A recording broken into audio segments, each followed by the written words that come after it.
Hi, thanks for joining us. I'm so glad to be here today with Sasha Hershfeld, who's developed an interesting new tool called trauma dating. And he's going to tell us all about it. Hi, Sasha. Hi, Loretta. Good to be here. Thank you. Sasha has read a lot of my books and understands all the important things about happy chemicals, but he's applied concepts of attachment theory and other relationship theories to it. So hopefully it will be useful for everyone who is interested in improving their relationship life. So why don't you give us a very Also, short introduction? so trauma dater, not trauma dating. Okay, Trauma dater is what traumadater.com. correct. Yeah, that's a tool that I'm building. It's mostly built. Um, what it is, what it's trying to, the problem that it's trying to solve is people with childhood trauma get into these patterns of dating the same type of people with pretty much the same outcome. And every time you're hit with disappointment of a broken relationship, you try and go back and see what you can learn and move on. And so this has been my path also. And I decided to do some research, combine it, multiple sources of research, and put it online um, so that other people have a resource, but also get some feedback from other people how trauma impacts their own dating. So at this point, there's 75 dating styles that are related to childhood trauma. Good, good. And now I took a look at it, and obviously with 75 styles and like about 250 different kind of adverse childhood experiences, needless to say, every human alive will go there and see themselves in something. And so then a person can worry about their flawed relationship life because no relationship is perfect and every one of us has flaws. So I was happy to see that on a number of your categories had first some unhealthy pattern and then what the healthy adaptation or the healthy behavior would look like. So that's what Yeah. I'm always looking for is the solution. So tell us a bit about your healthy adaptations. So I'm going to challenge you a little bit, Laura, Okay. back on what you're saying. So I've done the circuit with self work and working with psychologists, and the language about healthy, unhealthy, adaptive, maladaptive, regulated, dysregulated, it gets used a lot. One of the approaches, and I believe it's a different approach. I don't know if it's new or not, but it's different. Is that the model? There is a model behind um, the thing. It it looks at trauma as adaptive response. There's Okay. nothing maladaptive about trauma. Okay. So the way you conceptualize trauma is a response to an event. Psychologists call it adverse event. Uh, it does not have to be adverse. In fact, in psychology, there's a lot of confusion between child abuse and childhood trauma, and they're not related. There is a big overlap, but you don't have to have history of being abused as a child to identify yourself as having trauma.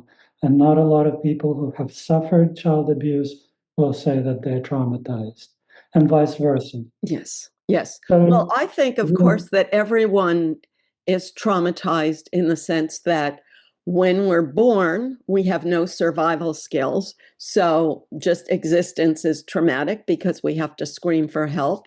And then gradually over time, we become aware that we have help, but that at some point we're going to have to go out on our own. Childhood has to end. We have to rely on our own survival skills. That's traumatic. And then as we grow in confidence in our own skills, we get closer to the inevitability of our own mortality. So every stage of life has its own trauma. And that's why we need to have the skill of managing it rather than seeing it as a crisis that somebody's going to fix for us. So I'm sorry. So I agree with you. So Well, how do we have a better relationship out of this? better relationships.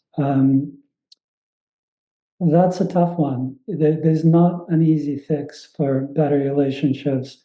As you know, there's not an easy fix to happiness. There are neurochemicals that underlie who we are, what we do, and we are not wired to stay happy all the time because that wouldn't help us to exist in our world. That's your work, so you know more about it. Um, what the app does, it identifies adaptations, and adaptations is a fancy word to responses that we make, and we make them as children. Usually, they start very early on at birth, and some of them probably start before birth, and you can look back multiple generations. But the point is that we all uh, have a bunch of wiring, a bunch of programs that are in response to someone else, mostly to the primary caregiver, but we are born into a system of close family and then extended family and so on. So none of those responses, no matter how challenging the initial stimulus is, uh, are considered maladaptive. If you're a trauma survivor, if you're here, if you're listening to this podcast, you've made it. Mm, You are the mm, you have adaptive responses. So listening to psychologists who I've met different ones, and on a personal level, some are great people, some I don't get along with, but this is not about personalities. This is more about the industry. There is a strong philosophy in the industry that we're going to bring people up to health. So by definition, there's this duality between unhealth, sickness, and health. And if you're into that, then you have to subscribe to the idea that you're sick, that whatever is running your show needs to be fixed. And what the app is saying, it can be changed, but you're not sick. right. You're you, it reframes it to to say that it helped you survive. Mm, It helped you be where you are today. If you're listening to the podcast, then you are a survivor in the sense that you have made it out mm, of mm. the childhood, out of adolescence, and so how to make it better or how to shift it. This is actually your domain. You specialize in rewiring. So, but The you're saying that people in their dating life have certain patterns and Absolutely, I call them styles. styles. Okay, so you want to give us some examples? So the way styles develop, they develop very early on. They don't develop when you start dating. They usually predate that, going back to infancy and then childhood. Some of them develop in adolescence, but most of it is built by the age of 7, I would say. And Mhm. their relational patterns, um, to give a very quick example, let's say your parents were, um, both parents are working and they have very little time for you. So you can call them neglectful parents, or you can just say, it was just an average family. They had no time for me. And I just grew up to be self sufficient, independent. I can solve problems on my own. I can stand on my own 2 feet. Okay. So that is somebody who may or may not identify with trauma. They may say, I'm fine, that's just who I am. My parents were busy, and now I'm independent, self sufficient. Or that person might say, my parents neglected me, this was child neglect. It doesn't really matter how you frame it. The style that would be, let's say, there are multiple styles that can fall into that category, but that is somebody who, let's say, they're a high achiever. They're independent, problem solver. So that is one of the adaptations that somebody can make to parents who are just not fully there. Another adaptation, you could actually flip that, and instead of becoming independent, you can become very much the opposite. So you could become somebody who generates a lot of anxiety around themselves and acting out, so that the parents will be forced to give attention. But so how does this show up in a person's adult relationships? Once you have that style, and we can have multiple styles, we're not defined by just one style. Like in attachment theory, there's just one. You can have insecure attachment, there are 3 or 4 subsets. What tends to happen is that we are unconsciously drawn to people who will uh, benefit and also represent the opposite of our style. So if I'm independent, in my romantic attachments, I will look for somebody who will mash with that style. I will not look for another person who is also independent. That might be a decent match, but they don't really have anything for me that I don't already have myself. So there's not much of an attraction there. The big, powerful attraction would be somebody who is in touch with their feelings, who is able to express their emotionality. Whereas me, because of my childhood experience, I developed a very stoic personality. I can deal with not having parents around. And so my other, or my shadow, or my soulmate would be the polar opposite, somebody who embodies all the traits that I disavowed, that I left behind, because that is the strategy that I adopted as a baby, as a kid, in response to my parents. And so So then, we do are these two people consciously, live happily ever after? um, they live happily ever after for the first 2 months. What happens afterwards? So this type of attachment, um, there's a lot of bad publicity about trauma bond and trauma bonding. This is a classic trauma bond. What happens, trauma bonding actually, what happens is that the polar opposites, they represent each other's, it's like two halves, they merge. They see each other as if in the mirror. And so the chemistry there is huge.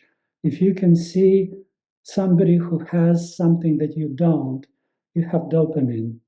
If the person who represents your other gives you attention, gives you status, likes you and loves you, you have serotonin. If that brings down your cortisol, because your own strategy, you know that being self reliant is perhaps not the best way of being in the world.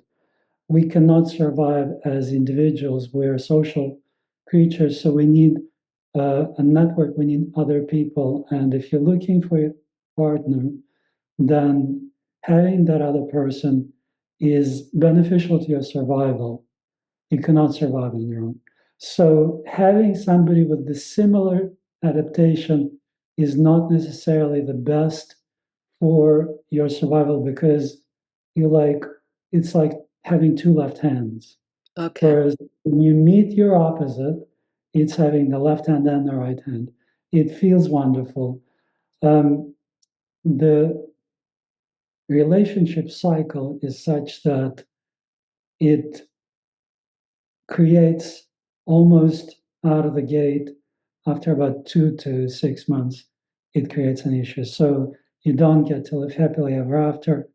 Most of these relationships, like I said, they're trauma bonding, and they tend to break up, or people will decide, you know what, I love this person. This is just how I am, and I will just go back to what I'm used to doing, which is basically the person who was a stoic person who would rely on themselves. They're like, okay, I'm just going to rely on myself. I already committed to this person. I'm just going to go back to what I know. And the other person who is might be the opposite, that will be stuck in the mode of acting out periodically, but they might also just settle for their childhood personas. And so they're both stuck in their childhood personas, and they end up recreating, to some extent, uh, the dynamic that they had in their childhood family, even though, like I said, the person grew up with parents who were neglectful. So they were not in the one person acting out and the other person is like trying to keep their own space. But the pattern, there are predictable patterns. Mm. People Okay. who are in dating scene, they'll recognize it. So what do you say to people who have had a number of failed relationships and they just want to give up and not try anymore? Um, Two things: giving up and not trying anymore is not a bad option. It gives you time to reflect, gives you time to see somebody, a therapist. I'm not against therapy. I've benefited from therapy a lot. Um, it gives you time to do research, to read books, to just connect with yourself, to analyze. Um, People who want to continue, I would advise them to, if you have it in you, because you can't really force yourself. It's just where you are in life and how your neurochemicals are running. Um, I have this idea that relationship skills are learned, and people can make an effort to learn them just like you learn to ride a bicycle or not learn it. And in the past, many people, like they grew up, they had to share a bedroom with siblings. And before that, people even had to share a bed with siblings. So they were used to sharing their space with somebody. And today, people are not used to sharing their space with somebody. So that's just one example of a relationship skill that needs to be learned. And then, for example, we make hundreds of decisions throughout the day about our money, about our energy, about our priorities. And when you're a couple, then you have to adjust all those decisions with someone else. And no two people are ever going to agree on everything. So it's a matter of deciding how important is this relationship to you? Is it more important than having everything your own way?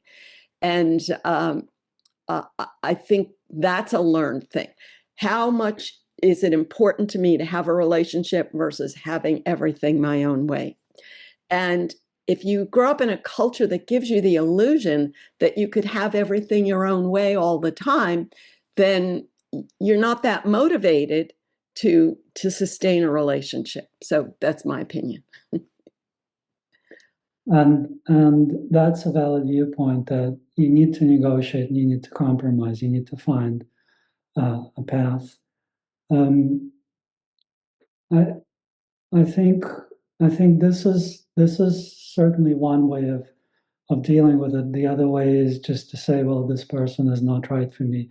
I'm going to look for somebody better, and that's why people date repeatedly, as opposed to stay in one relationship and try and work it out. But both are legitimate ways of dealing with it. Mhm.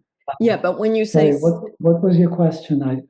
well, when you say staying, I mean, some people, I'm not saying that somebody should stay in any one relationship, but if a person has had many, many relationships and they all don't work out, that, Yeah, and people wonder why, and they come to the conclusion that, as you know, as we've all heard, is like, women say all these men are bad and men say all these women are bad and blame the yeah. culture and they blame whatever, but they don't say, well, relationships are a skill. I can choose to build a skill just like anything else. And the skill is like my ability to not get upset when I have to compromise with someone else. And I think a big drawback in learning that skill is first, as I said, we're in a culture of unrealistically high expectations where you should be in love every minute and you shouldn't have to compromise. But then it's like you're supposed to get support all the time. So if you have to compromise with your partner and you're angry and frustrated about that, then you're supposed to get support from your friends and they're supposed to take your side, which makes it harder for you to compromise and to see it from your partner's perspective. So that's why I think that people are not investing heavily in building those skills of compromise in a relationship because their friends are always there to tell them that the other person is the problem and you were right and they're a jerk, right? Like in Um, every movie and TV show, that's how it goes. Right?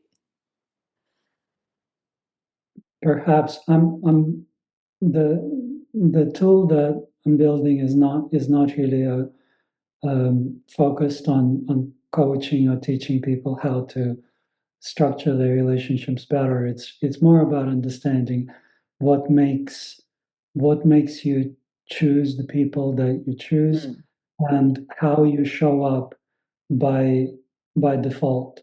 mhm, So what you choose to build on top of it is perhaps something that people mm, can learn by going to your books. mm, My research is more about how childhood patterns uh, manifest in default behaviors. So mm, it's about the default rather than learning.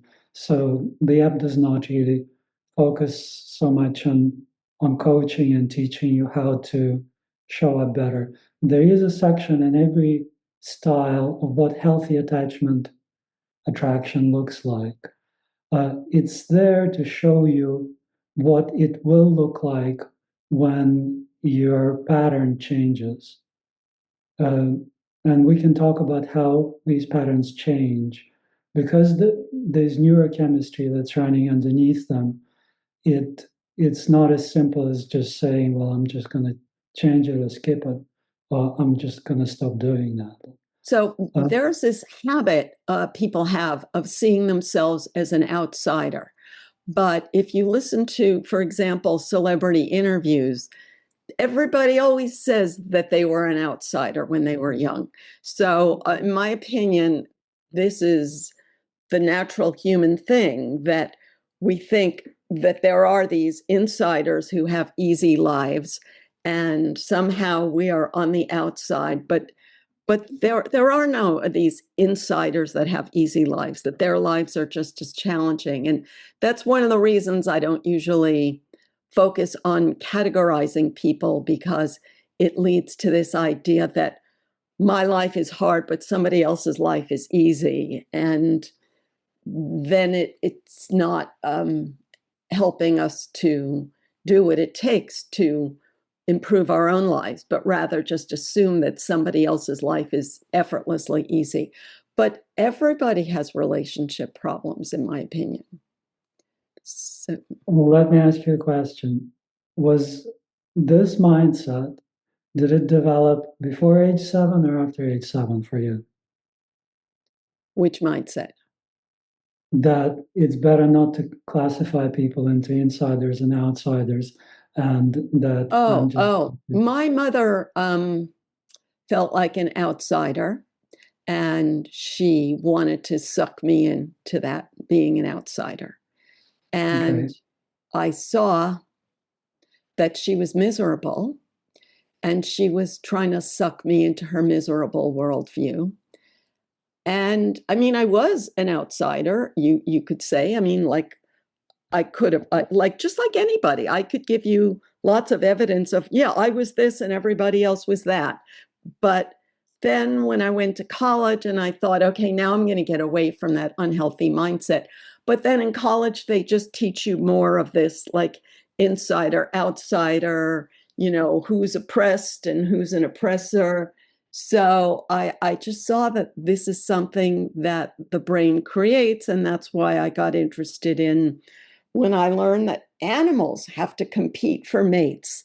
They're not just having a good time out there, they're like competing and getting rejected and trying again and watching someone else get the mating opportunity and they're not. Just watch any nature video. Um, a lot of these strong patterns, the strongest ones, they develop before age 7, Mm, uh, or um, like what you say in your work. There's a spurt in adolescence when a lot of this gets wired as well. So it's important. What I'm saying is that childhood and adolescent experiences are crucial in how we're wired for our relationships and mm, how mm.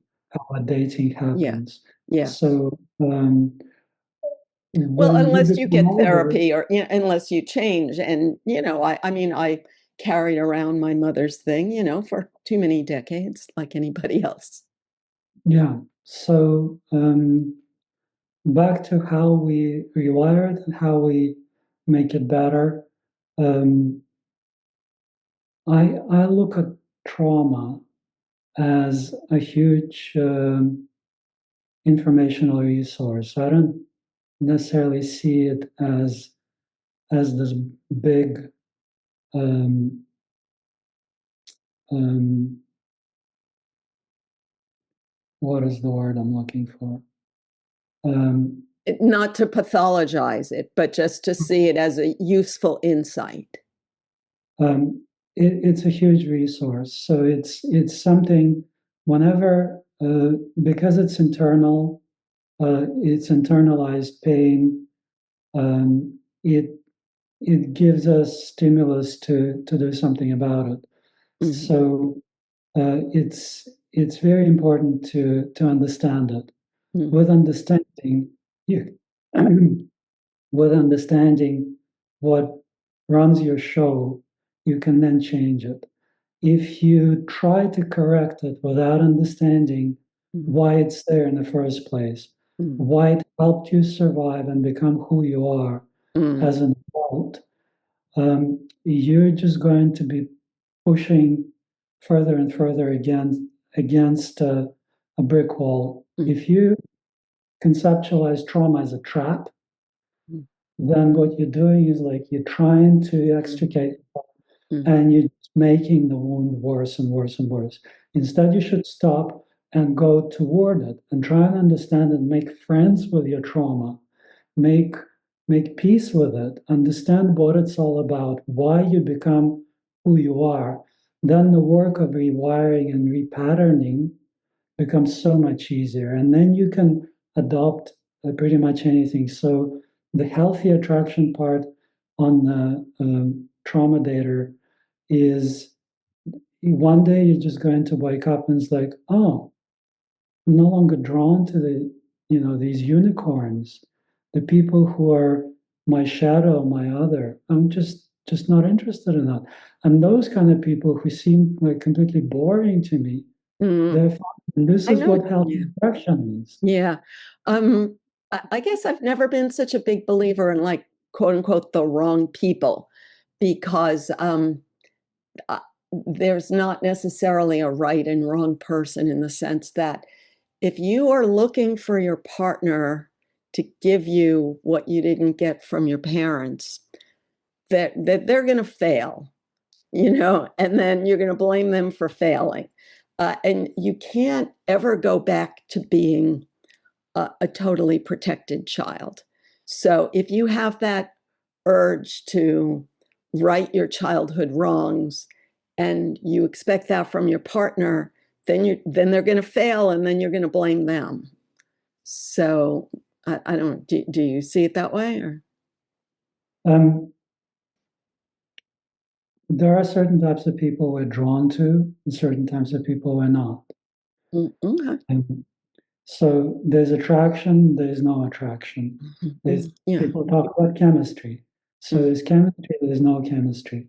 Okay. What I try to do is I try to analyze what is chemistry and why we have chemistry with certain types of people, certain types of people we don't.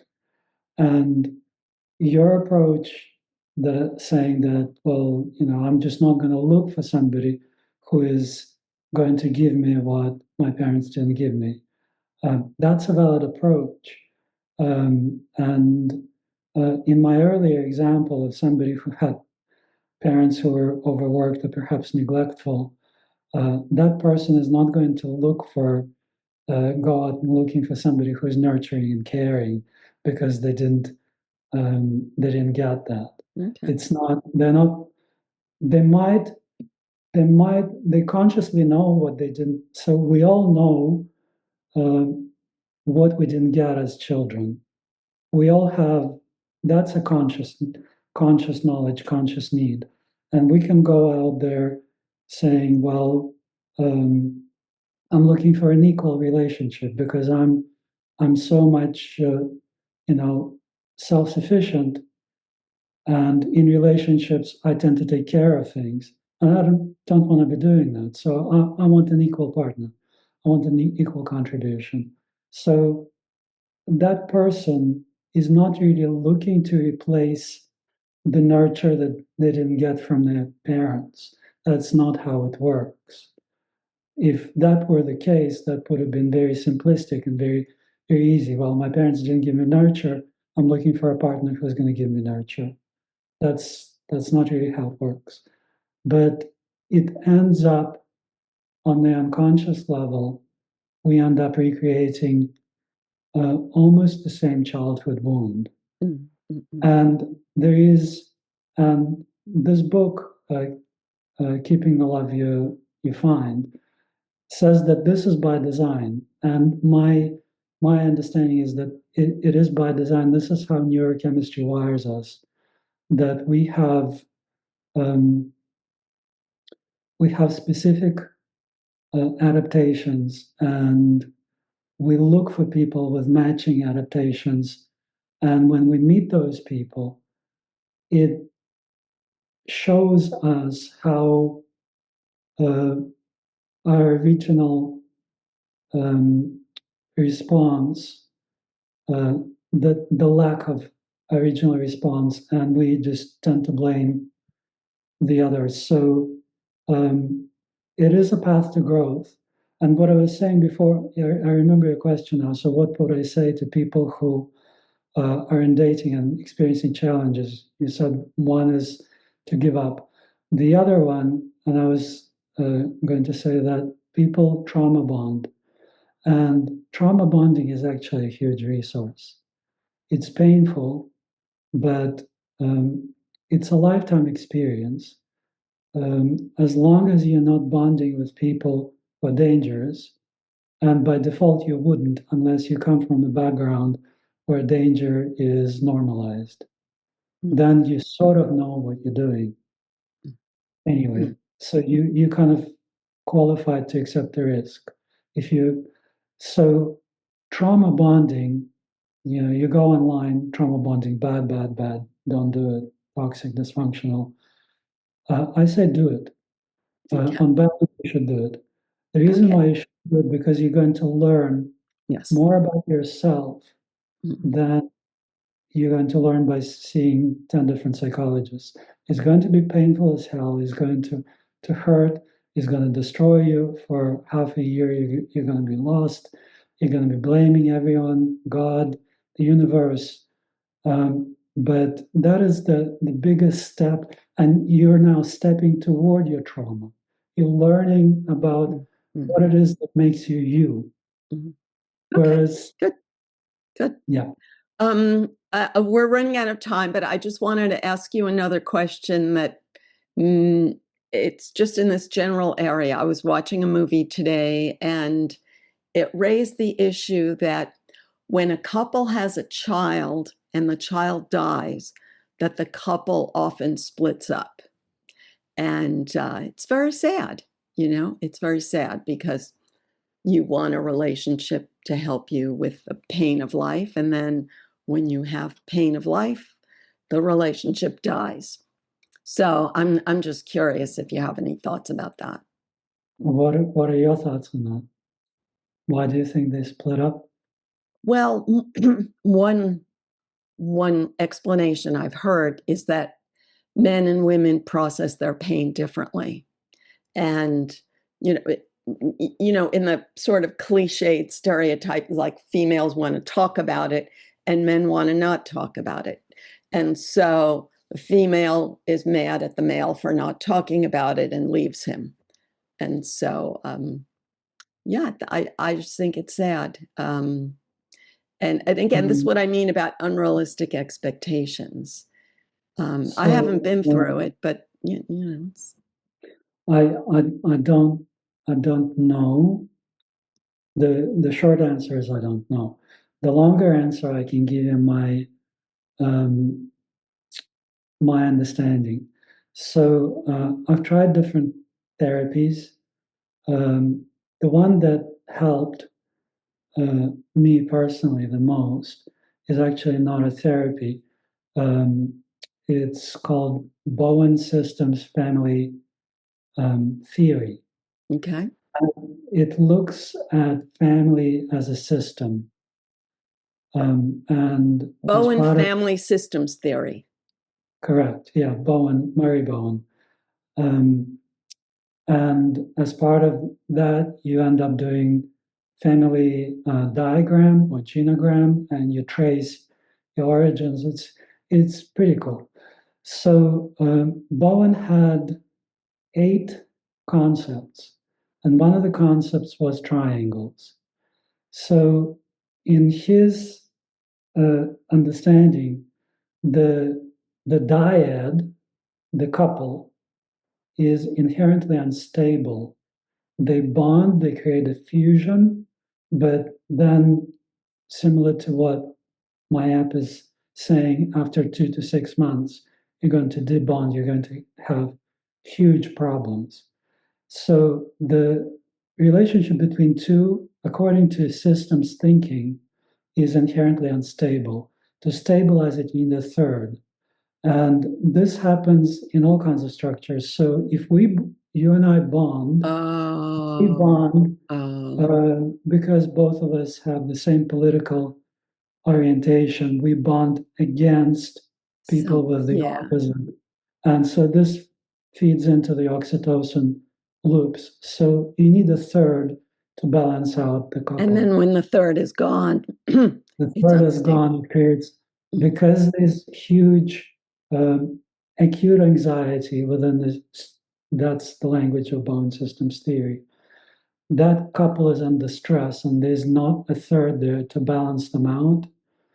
And if there was just one, so specifically if it was just one child, if they have multiple children, like 2 children, they can project their anxiety onto the third child.